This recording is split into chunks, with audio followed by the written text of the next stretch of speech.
Wealth management is not just for the wealthy. Everyone is entitled to their best retirement possible. Welcome to The Retirement Engineer with Jim Kruzan, your path to a bigger, bolder retirement. Brought to you by Kaydan Wealth Management, a firm that specializes in serving the mobility technology industry. In this podcast, we help you maximize your resources and engineer your best retirement through a process-driven approach so you can get the little things right. Drawing from years of expertise, Jim and his guests will simplify complex wealth management strategies and explore actionable ideas to help you protect your hard-earned wealth and take control of your future. Now, on to the show. In the whirlwind of our daily routines, it's crucial to carve out moments for family connection. These precious occasions are especially ideal for checking in on our aging loved ones. I'm Patrice Sikora, and along with Jim Kruzan, we are thrilled to welcome Becky Eizen from Eizen Consulting Group, LLC, a seasoned professional in geriatric care management. Now, with Becky's guidance, we'll uncover signs that can help indicate our loved ones may need extra support. We'll discuss strategies for sensitive conversations with them and highlight resources for caregivers. Now, given the depth of this topic, this episode will be the first of a two-part miniseries. Next time around, we will tackle long-term care and how to balance caregiving with personal retirement planning. Jim, it's yours. Thanks, Patrice. As somebody who spent his entire career working with individuals, preparing for retirement, looking at resources, identifying opportunities to create cash flow, it's also important to look at things that might go wrong, things that might cause a financial hardship. We certainly vet out retirement planning from the standpoint of what if we had a prolonged period of time of just horrible rates of return? What impact would that have on our retirement? Another area to consider, an area that could have an adverse effect on the retirement plan that we have, the cash flow that we expect to have, is certainly those areas around aging and long-term care and the special needs that are often required as one gets older. And whether that's a function of preparing for our own retirement, it might very well be a function of helping our aged parents get through that event as well. So we thought we would bring in an expert, and I'm happy to introduce you to Becky Eizen. Becky is certainly very accomplished in this area. Becky, as we just mentioned, is founder and CEO of the Eizen Consulting Group. In addition, she is a certified senior advisor. She is a certified dementia practitioner. She's board certified patient advocate, and she's certified Alzheimer's disease and dementia care trainer. And in addition to all that, Becky also holds MBA from Georgia State University. So Becky, welcome to our podcast. Goodness, the number of designations certainly indicates you spent many, many years, decades, in fact, honing your skills and your expertise. So what inspired you to be a geriatric care manager in the first place? Great question. I think about that a lot. And I have to go back to my parents who were what I call givers and helpers. My father having his own private practice as an optometrist, and most importantly, my mother being a social worker.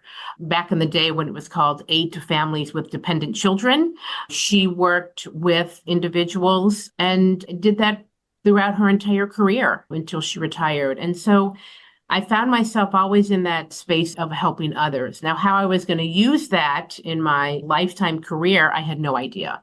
I fell into the space of caring for older adults on a fluke. I actually answered an ad in a newspaper, believe it or not. I started working with older adults and matching older adults up with individuals who were looking for an affordable place to live. And so started my love for the aging population. And as we know, and as we'll learn, we're all going to continue to age and all living longer. And so how do we do that with grace, with dignity, and with the financial means, right, to make it a happy last part of your life, whatever that looks like. So again, over the year, I've honed my skills. I am a huge advocate of learning and continually learning. And it brings me tremendous joy You have to love what you do in life. And I truly, truly love helping others as they go through this journey, which sometimes is a very short journey, a very long journey, but a very hard journey nonetheless, as you're dealing with your parents and your loved ones. Well, it certainly seems to be an admirable advocation. Good wishes to you in your endeavors. In a moment, we'll talk a little bit about resources that are available. And I assume that you've got a tremendous number of those that all the listeners can reach out and take a look at. But at a high level, what kind of services does someone who is a geriatric care manager generally provide? First of all, if you Google geriatric care manager probably 10 years ago, you would not have come up with much information. The concept of a geriatric care manager is relatively new. I like to equate a geriatric care manager. I have all boys, so everything in my world is sports. I like to equate it as your quarterback. As your quarterback, you coordinate, you call a lot of the plays, right? Hoping to get a touchdown. In this case, making good decisions for your loved ones. So in a nutshell, we help coordinate both medical appointments. We work with financial planners. We work with other family members. We work with the hospitals. We advocate. We help you make good decisions. We all know typically when we're under a tremendous amount of stress, our decision-making process is not where it should be. And so as that voice of reason, we're there to help guide and support. Many times we're called in during a crisis, and the crisis can look differently for each individual, but we are the ones that are going to help coordinate that level of care because there's so many players that we need to everybody needs to be on the same page. So we're the ones that are going to help with that process. Very good. One question I have is, where does one find typically a geriatric care manager? In other words, are they typically independent like you, or are they an employee or have an affiliation with a broader based healthcare organization, perhaps a living facility, a long-term care facility, nursing home, etc.? Where typically would you find someone like that? And do they take the place of, let's say, a social worker who might also be affiliated and work in that space as well? So there are, in the space of geriatric care management, there are a lot of social workers. Sometimes there are nurses. Sometimes there's people like me who have kind of a different background. I come from a business-oriented background with my MBA. But if you're looking for a geriatric care manager, there's a few places you can look. First of all, let me distinguish a geriatric care manager. It's very different from a care manager that might be in a hospital or a care manager that might be in a nursing home. They work for that entity. As a geriatric care manager, from my perspective, we're independent, meaning we're kind of that non-biased individual that's going to take a holistic view of what's going on as opposed to working directly in a specific location.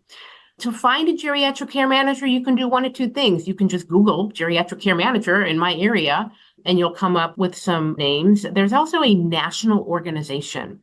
It is called the Aging Life Care Association, formerly known as the National Association of Professional Geriatric Care Managers. Say that 5 times. But the NAPGCM, which is now the Aging Life Care Association, aginglifecare.org.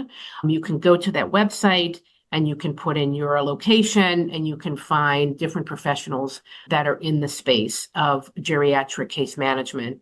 You can also look at, the other certifications that I have. I'm a CSA, which is a certified senior advisor. There's also, you can go to that website. You can go to a website of board certified patient advocates. There are not a lot of board certified patient advocates around. Last I checked, there were 12 in Michigan. So not a lot, but I would say the CSA and the ALCA, which is the Aging Life Care Association, are probably the 2 best places to look for a geriatric care manager in your area. Okay, great. So personally, I've gone through this with my father and my wife's parents, both. It was the whole plethora of assisted care, nursing home care, cognitive care. To a large degree, we did this ourselves, which was totally ineffective and inefficient. We got better with the last than we did the first, but still quite difficult. And I imagine it's also somewhat difficult to identify when there really is a need for assistance. In my father-in-law's case, who had Alzheimer's, it was kind of a slow process, and you didn't really see a lot of the change being quite as close to him as you would others who didn't see him quite so often would notice some slippage there that we didn't quite pick up on immediately. So getting right into this, what are some of the common signs or red flags that listeners should be looking for when spending time with aged parents or relatives? It's a good question because, as you mentioned, if you're close to a situation, you're not always going to see those declines. And then hindsight, you're like, oh, I really should have known. I really should have noticed. A couple of, I would say, key points that I would look out for would be anytime you see a change in what I would call someone's baseline, right? Something's different. You may not know what that difference is. For example, maybe you're noticing their clothes are a little soiled. They're wearing the same outfit all the time. Maybe you've noticed that they've lost weight or they've gained weight. Maybe you've noticed that there's some mood changes going on. A lot of times when someone has been diagnosed with dementia, which again, dementia as a sidebar is the umbrella that oversees, if you will, all types of dementia. Alzheimer's is the most common, so people interchange the terms, but there are different types of dementia, which we'll probably get into later. But when you're seeing some type of cognitive decline, maybe they're forgetting their medication, maybe they're missing appointments, or they're calling a doctor's office frequently, or they're calling you frequently. When is my appointment again? What time are you going to pick me up? Maybe they've gotten in some little fender benders lately. Maybe we need to have a really tough discussion about driving. So anytime you see some changes, it's best to address them, because more times than not, there might be something you can uncover there. The quicker you uncover whatever the issues are, obviously, the quicker we can address them. I would, again, look for those changes. Sometimes it could be really minimal. Maybe they're not drinking enough and they're dehydrated, which dehydration in older adults can wreak havoc, or they're not taking their meds as prescribed. Those two are the big keys. And also, when you go see your parents, look in the refrigerator. Check out what's in there. Interesting. Yeah. So changes we would see would not always be cognitive or memory related. They can be physical as well, as simple as appearance, right? Yes. If you're used to your mom, getting all dressed up and putting her makeup on, and then you notice that maybe she's a little disheveled, or maybe not as aware of her appearance. Maybe she used to get her nails done all the time, and now that's not of an interest to her. It's just a little red flag just to pause and look at the big picture and see if there's more to the story. Would you say it is more typical to see those kinds of subtle changes than be able to right off the bat identify changes in daily living activities and some of the daily skills of independent living? Are those a little bit more difficult to identify than, let's say, outright appearance or repeating a date or questioning something more often?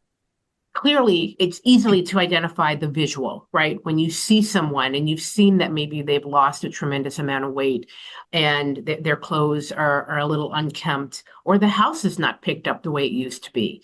Those are the visual clues. Cognitively, much harder to identify, because people learn skills to cover up for where they're deficient, especially when you're talking about couples. When you're dealing with a couple, they usually tag team, especially if they've been married a long time. So one can bounce off the other and cover up for the other one quite easily when they start to learn where the other one is maybe slipping. And it's interesting when it's a married couple and there's a crisis with one or the other, people will often say to me, wow, I never knew fill in the blank, because they played it so well. And part of it is pride. They don't want to acknowledge that they might need some help. And one of the lessons I've learned over the years is asking for help is incredibly difficult. We're much easier to give the help. It's also a sign of strength. When you recognize that we might need a little bit of help, it's a sign of strength that you're acknowledging, hey, maybe I can't do X, Y, Z as well anymore. It's incredibly important to acknowledge that and to say that it's okay. It's okay to ask for help. I would think at the end of the day, it's probably hard for a parent to ask for that help. There needs to be some other types of conversations. And I'd like to get into those in a second, but just as a question that's clearly selfish, as we all get older and we all age, we all have, or at least I have every now and again, these senior moments where it's like, where did I put those keys? Or, okay, I'm now in the bedroom. What, thinking of something else. And why am I in the bed? Oh yeah, I had to go pick up this book or whatever the case is. And one always worries and says, oh my God, is this a sign of cognitive issues or is this a sign of dementia? What does one have to really look at to kind of self-diagnose?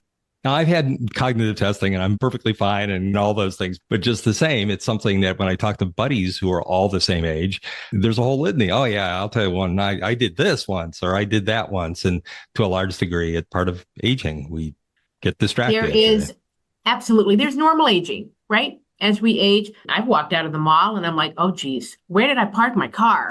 Thank goodness for those automatic starts or make your horn go off and pretend like it's not you and walk past your car. But, we've all had those moments. Nice move. Yeah, don't tell anybody. No, but there is normal aging. Now, when it starts affecting what we term in my industry as your ADLs or your activities of daily living, or what's also known as your IADLs or your instrumental activities of daily living, then there should be concern. And we can go through the IADLs and ADLs, and I'll use a lot of acronyms, so I'm going to be really conscious of defining what that acronym is. That's when you need to really start to focus. But when you forget where you put your keys, you walk out of the house and you forget your purse, or you forget, I go downstairs and I'm like, what did I come down here for? That's part of normal aging. I think in the world of when you start to really be concerned about it is when it becomes more common with regular physician checkups, having these conversations with your physician. If there's a need to actually go to a neurologist or a PhD, a neuropsychologist to have formal testing done, that's when you really need to start digging deep on what's going on. But there, forgetting to what you came into a room for, it's not so much of a concern, right? It's just if it's becoming more common, then there's time to take pause and say, maybe I should go see my doctor, have a discussion with my primary care physician, and maybe make a plan from there. Gotcha. Good advice. So you mentioned a moment ago, ADLs and IADLs. If we could, let's just kind of go through those briefly to understand the difference. And then I would love to hear some comments that you have on all this stuff that is kind of under the dementia or cognitive care areas, just so we understand the difference between those. Because I think for me anyway, I tend to just kind of lump all those things kind of together. And I know they are different and there's different issues that come up and there's different attributes with respect to each. So if you could clarify that for us too, that would be great. So why don't we start with the ADLs or the IADLs? ADLs are what are known as activities of daily living. They include, sometimes you'll see 5 ADLs or 6 ADLs or 7 ADLs, but they are personal hygiene or grooming. Remember, I mentioned if you're seeing your loved one and they look a little disheveled. Dressing. Can you dress yourself anymore? Are you having difficulty? If it takes you an hour to get dressed in the morning, you're having some challenges. Toileting, right? Going to the restroom, getting to the restroom in time, right? Not having an accident. Transferring or ambulating. Can you easily get up out of a chair, easily get up out of the bed, in and out of a car? And then eating. Are you able to feed yourself? So those are what are known as your activities of daily living. Sometimes they will, like I said, you can see sometimes people look at 5 ADLs, 6 ADLs, 7 ADLs. It really depends on who's making that definition. But again, personal hygiene or grooming, dressing, toileting, transferring or ambulating, and eating are your main activities of daily living. Those are the key physical components that you would look at if your loved one is having some physical decline. Your IADLs are the instrumental activities of daily living. These are the ones that are going to help you do the ADLs that we talked about. So some IADLs would include being able to use a phone, being able to prepare your food. Preparing your food is an IADL. Feeding yourself is the activity or the ADL. Doing housekeeping and laundry. Those are instruments of activities of daily living. Transportation, taking your medication, and then handling your finances, which is very, very important. We could talk all day about the importance of financial literacy and financial health. And our older adult population are so susceptible to scams, both unfortunately with family members and outside of your family. So that's the difference between your ADLs and your IADLs. When we talk about long-term care in another broadcast, we'll talk about the ADLs as it relates to your long-term care policy, if you have one. But that would be your difference between, and that's what doctors are going to look at. Now, as it pertains to cognitive decline, we're going to decline one of two ways, or if you're unfortunate enough, both, right? Your physical and cognitive. But from the cognitive decline standpoint, there is dementia, which is, as I mentioned earlier, right, the umbrella. And under the umbrella of dementia, you have Alzheimer's, which is the most common. Probably 40 to 45% of the people who are diagnosed with dementia do have Alzheimer's. But we are seeing now more individuals with other types of dementia. I will mention Bruce Willis, who has frontal temporal lobe dementia. The frontal temporal lobe dementia is a type of dementia that affects your frontal lobe, which is your executive functioning. So people with that type of dementia are going to have trouble making those what we call executive level functioning decisions. They're going to have trouble balancing a checkbook. They're going to have trouble figuring out what kind of tip do I leave? Although today when you go to a restaurant, they'll help you with that, right? You can just press the 15, 20% or whatever. They are a prime suspect for a scam. They would be the ones who are sending money to another country because they got a call from their grandson who needs money wired ASAP because their wallet was stolen. It also affects your ability to drive and to do some of those high-level activities. So that's frontal temporal lobe. Then you have Lewy body dementia, which that is more physical in nature. And so a lot of times it's misdiagnosed as Parkinson's. And so that is a very, very, very difficult diagnosis. Sometimes you have Parkinson's with Lewy body, another dementia diagnosis. There's another called vascular dementia. So that affects your vascular functioning, and people with vascular dementia are more prone to heart attacks or behavioral outbursts. They lack that filter. So it's really important. Some people will say to me, well, what difference does it make if my loved one has dementia? It makes a big difference in the way you're going to handle it and the way you're going to address it. And as a caregiver, what skills you're going to kind of work on to help you help your loved one. That's dementia, again, is the overarching, umbrella around cognitive decline.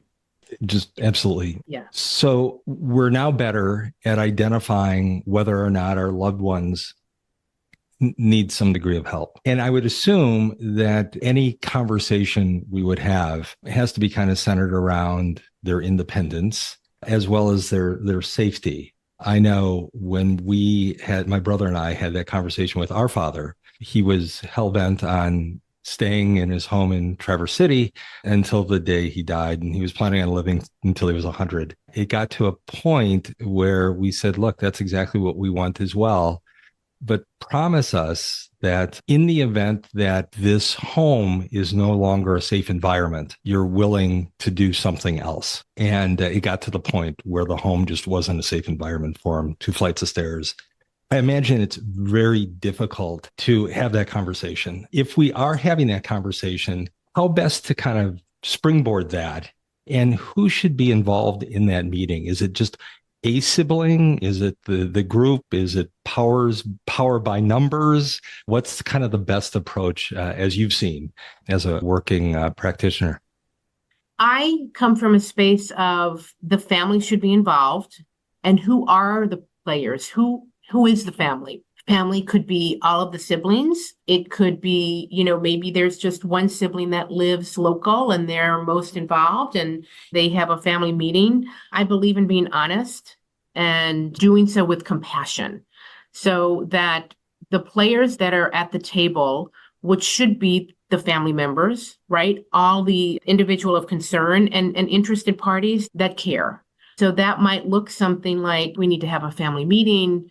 And this is why. Sometimes it'll come from the physician. The doctor will make a suggestion, or maybe we'll say to the older adult, is there someone you can bring to the appointment next week so we can have a conversation? So conversations can start many different arenas. It can start from a physician standpoint. It can start from a family standpoint, but it needs to start. And I will say to my clients and the families that I work with, it is not a matter of if, but when. Something will happen. Our hope is that it's nothing serious. And so the more planning we can do, the better off we're going to be in whatever we're talking about, whether we're talking about aging, whether we're talking about finances, whether we're talking about preparing to go to work. If you do a to-do list, a checklist, you're going to be better off at the end of the day. The people that should be included, again, are the important players, whoever those players might be. What you don't want it to be is, you don't want the individual to feel like everybody's, ganging up on me, right? You want to be mindful of, maybe we should start small and kind of go from there. I also think bringing in a third party is really important. Bringing in that geriatric care manager and a professional to sit down, because they're third party entity. They're going to be unbiased in their approach. And it also takes a lot of pressure off of the family. I don't want my mom to be mad at me. I don't want my dad to be mad at me. I don't want to be the target, right? And so if you take the onus off of the loved ones, it makes it a little bit easier, because they're going to listen to a professional. They're going to listen to a physician, the doctor said, or as a professional. Even when my mother was aging, and I do this for a living, and I said to her, she was living alone, Mom, I think you need some help. Or let's just start with an emergency button, an emergency pendant. And she's like, oh, no, I don't need that. I had to bring in a professional to talk to her because she didn't listen to me. It happens. It happens in all the families. So sometimes it's a third party, but again, it depends on the family and the family dynamics, on what the strategy might look like. Even just to call up a geriatric care manager and having a consult. Many geriatric care managers, myself included, will do a 30-minute consult with a family on how to guide someone on how to best have this conversation. And you can get a lot of information in 30 minutes and maybe provide some insight on what's the best way to proceed with my family. Just as a personal aside, I'm a big proponent of having that conversation before you need to have that conversation. If all of a sudden the physician is asking your parent to bring one of his or her children into the meeting, something is going to have to change fairly quickly. And that can become a very difficult transition. Having that conversation with my father when he was still living independently and things were still, he was still driving, we had some concerns over that.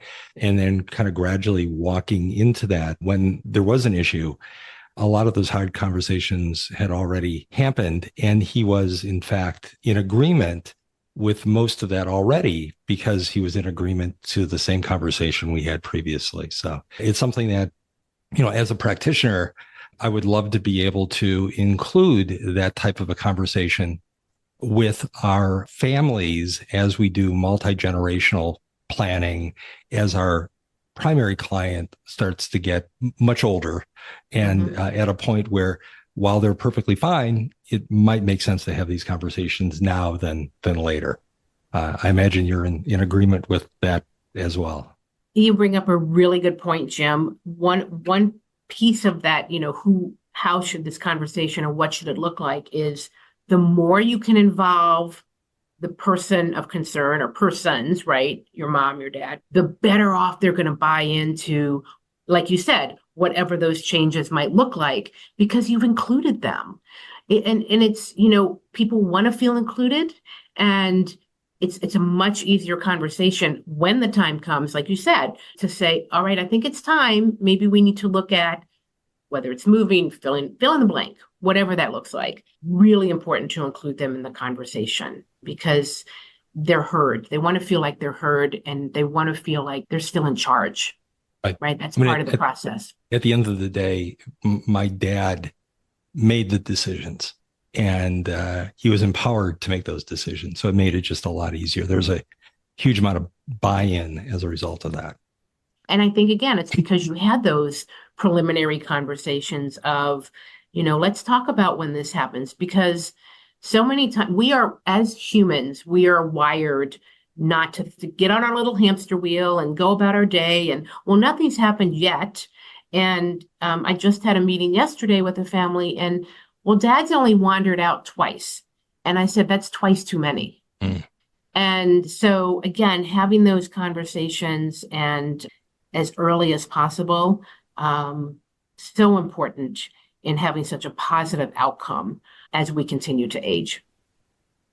Well, Becky, I'm looking at the time, and we typically try to allocate 30 minutes or so to a discussion. And oh my goodness, I could go on with you on this topic for another hour or more. And maybe we'll have you back on this same topic, just an extended format. Just as we're winding up, obviously, the more prepared a child is to be able to have those hard conversations with their parents, which, as you said, is effectively inevitable. What resources are available out there to the public that they might be able to read up or learn a little bit more about these things that may be affecting their parents, and the resources that are available to provide some guidance and help? I'm happy to say there are many, many more resources available than there were 10 years ago. First and foremost, the Alzheimer's Association is a wonderful organization. It's nationwide. I implore people, and even though it's Alzheimer's, it's anyone with dementia, to really look at, the website of the Alzheimer's Association. And here's a really interesting tip. Do you know why their color is purple? I do not. Because when the organization was developed, Alzheimer's, dementia, it doesn't matter what socioeconomic background is you are, what education, what's the color of your skin. And so if you take the Democrats and the Republicans, right, the red and the blue, and you mix them together, what do you get? Purple. And that's why their color is purple. So there's your little tidbit of information for the day. But the Alzheimer's Association, wonderful organization. Any social service organization in your area can also provide some support. If you have a specific diagnosis, most diagnoses have some type of organization, Parkinson's, Huntington's disease, another type of dementia that I didn't mention. Again, go to that specific organization because they might have a lot of support. Also, there are a lot of organizations that provide caregiver support groups. And again, we didn't even talk about the caregiving component, right, of taking care of an older adult. But I would reach out to support groups. The more you can educate yourself, the better you're going to be. And the better you plan, the better off you're going to be. I have a little quote. I'm a big quote person.